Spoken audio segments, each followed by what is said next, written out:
semaine de déménagement pour certains cette fin de semaine et donc pour certains, c'est un beau moment, hein, à emménager, par exemple, dans son premier appart ou dans une nouvelle maison.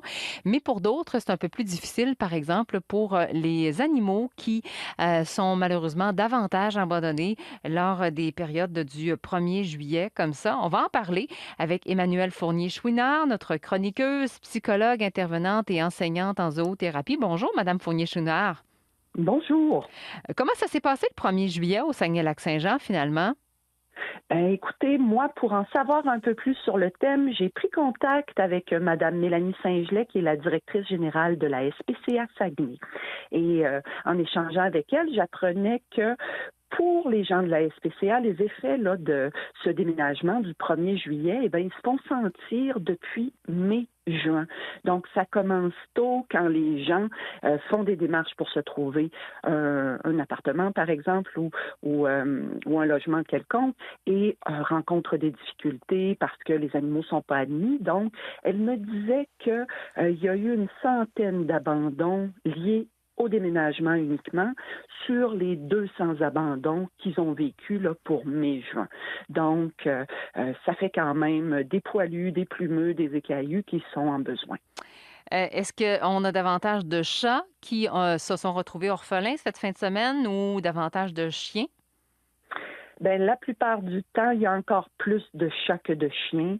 Malheureusement, les chats aussi sont parfois plus difficiles à replacer. Les adoptants de chats ont souvent le désir là, d'avoir un petit bébé et ont moins de réflexe d'aller chercher des adultes qui pourtant peuvent être tout à fait sains et intéressants là, pour qu'on leur offre une seconde chance. Et il faut dire aussi qu'avec les chats, il y a un pourcentage là-dedans. Je pense que Mme Saint-Gelais parlait d'un peut-être un 20 de chats qu'on appelle féraux, donc des chats entre guillemets là, sauvages, des chats extérieurs qui, eux, ne pourront pas être replacés malheureusement parce que un animal qui a vécu en extérieur toute sa vie peut avoir de grands défis d'adaptation à l'intérieur. Et il y a d'autres animaux également qui ont été abandonnés cette fin de semaine, outre les chiens et les chats. Oui, Mme Saint-Gelais m'informait que pour ce qui est des statistiques là, en lien avec les chiens et les chats, ça revenait à la normale pré-pandémie, on va dire, donc à peu près les mêmes chiffres. Par contre, beaucoup de lapins, et je faisais un petit tour aussi en surfant là, en ligne, et je constatais que dans d'autres SPCA, c'est ça aussi. En temps de pandémie, je pense qu'on l'avait évoqué, mais il y a eu une espèce de pénurie de chiens et de chats. Les gens se sont tournés massivement vers l'adoption de petits animaux. Et là, à défaut de chiens et chats qui étaient moins disponibles, les gens ont adopter des lapins qui sont pas particulièrement des animaux si simples à avoir lorsqu'on veut véritablement être en relation et non juste avoir une bestiole enfermée dans une petite cage là. Et c'est ce qui arrive, les gens déchantent et réalisent que bon, ça peut être un peu compliqué les lapins à qui n'ont pas nécessairement les connaissances autour de ces animaux-là. Et puis ça a fait des abandons massifs de lapins et d'autres petits animaux de compagnie aussi. On parlait d'environ, en tout cas, quelques centaines d'animaux abandonnés là, en raison des déménagements au cours des derniers jours, des dernières semaines. Et là, comment ça se passe à la SPCA? Est-ce qu'on a de la place pour accueillir tous ces animaux-là qui se sont retrouvés orphelins? Ben, à vrai dire, c'est compliqué. Madame Saint-Gelais allait même jusqu'à dire, là, ça déborde. L'équipe fait au mieux, évidemment. Les animaux, n'ayez crainte, là, sont quand même bien gérés. On s'occupe d'eux adéquatement, mais il y a un entassement important. Et ça fait que on doit avoir recours à des stratégies comme des transferts dans d'autres refuges. On a aussi des stratégies où on va faire appel à des familles d'accueil. D'ailleurs, la SPCA a un besoin criant de familles d'accueil qui peuvent héberger temporairement, que ce soit les chiens, les chats ou les petits animaux de compagnie. Il faut avoir en tête qu'un lieu comme la SPCA, ça peut être compliqué pour un animal qui déjà vit une blessure d'attachement, une rupture avec ses humains significatifs, se retrouve dans un lieu où il y a beaucoup, beaucoup d'autres animaux, alors qu'il n'était peut-être pas nécessairement habitué à vivre au quotidien, dans un quotidien interespèce avec d'autres acolytes, et ça génère des réactions qui peuvent être de la peur, de l'irritation, des stress aigus. Donc, pour plusieurs, la solution de la famille d'accueil est encore intéressante, mais ceci dit, le souci, c'est que pendant l'été, eh bien, les gens ont moins l'intérêt parce que, bon, c'est les vacances, ils se disent, on se prend pas de projet parce qu'on veut avoir une certaine liberté, mais peut-être que ça peut devenir ça, le projet estival, soutenir un petit poilu dans le besoin, au fond.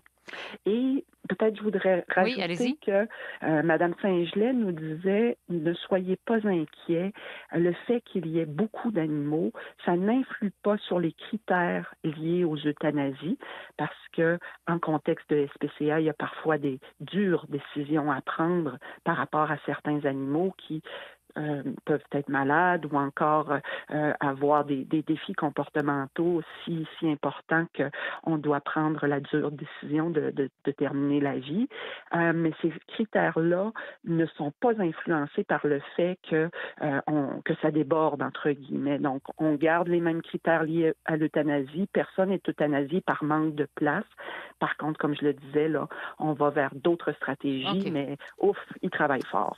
J'aimerais en profiter pour vous parler des déménagements. Il y a certaines personnes qui ont décidé de les emmener avec eux, hein, leurs animaux, la plupart, j'espère.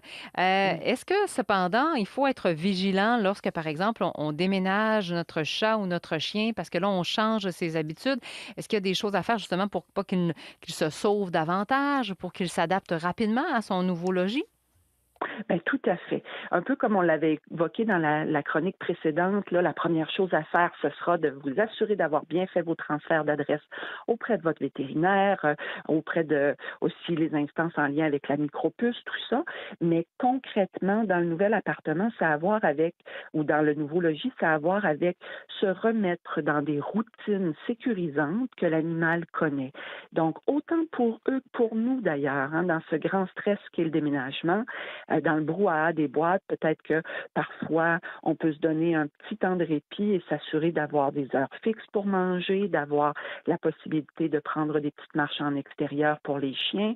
Pour les chats, on est davantage dans s'assurer de ne pas céder à la tentation de se dire « Ah ben non, tu sais, c'est pas grave, on va le sortir de la petite pièce dans laquelle on l'a installé puisque ça a l'air de bien aller. » Méfiez-vous, dépendamment du style de votre animal. Hein, les chats plus externalisés peuvent avoir l'air tout à fait adaptés, mais on va reconnaître les signaux quand ils se mettent à se frôler avec insistance un peu partout, à devenir plus vocaux, à faire ce qu'ils font d'habitude, mais de manière plus intense. Ça nous donne une indication que il y a quelque chose là qui se passe d'un stress et peut-être on est mieux de se reconfiner un petit peu, histoire de se détendre suffisamment. Et OK.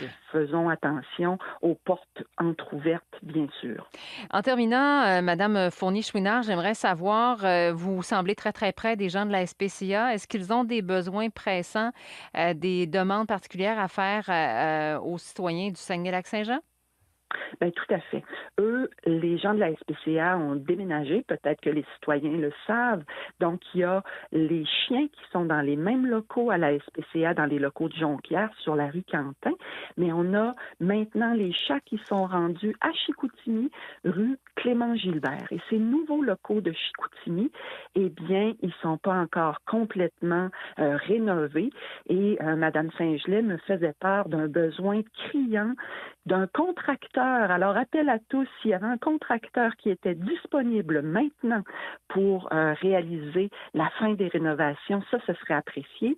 Comme je l'évoquais, les familles d'accueil pour chats, pour chiens, pour lapins, il y a un besoin criant de ce côté-là.